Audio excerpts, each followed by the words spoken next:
Hi, I am Dr. Campbell. Today I want to talk about classroom seating that reduces student discipline. As the school year draws near, many teachers are considering, what can I do to make my job easier? Even new teachers are considering, what can I do to ensure that I survive my first year?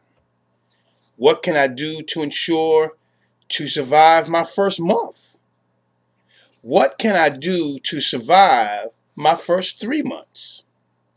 There are many suggestions for developing classroom management. However, for schools with diverse ethnicities, classroom seating is a primary factor to consider. Many Black and Hispanic students thrive in a classroom where the classroom seating is consistent with their cultural background.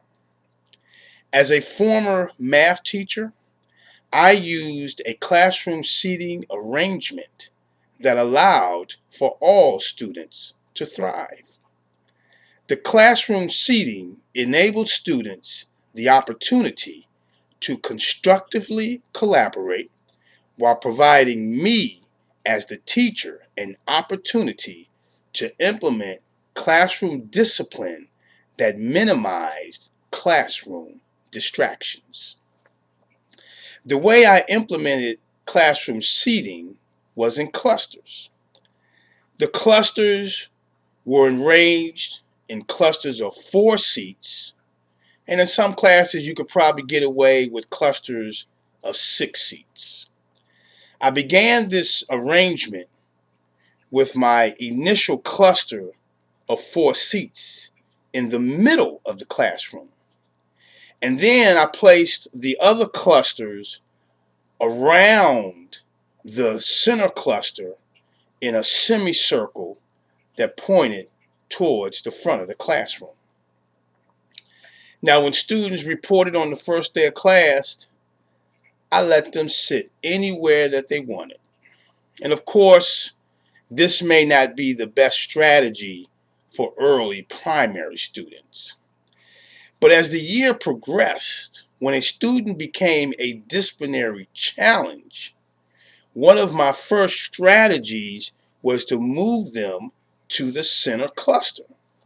Now, a lot of times when we have disciplinary challenges with students, we will move them to the back, which hurts their learning, or we'll move them to the front, which will hurt the learning of children who really wanted to sit in the front.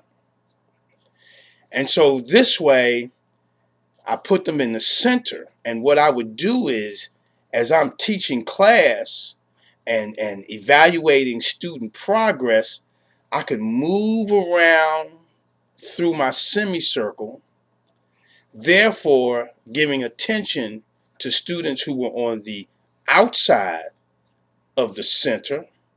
And if the students who were now the disciplinary challenges were on the inside, I could address them immediately.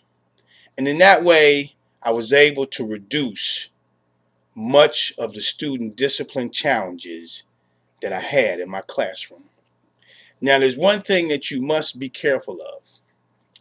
Sometimes when you situate your clusters, you must ensure that none of the students' backs are towards the front of the board. Because what will happen is an administrator will come in and say, how is this student learning? And they cannot even see the front of the classroom. Thank you very much.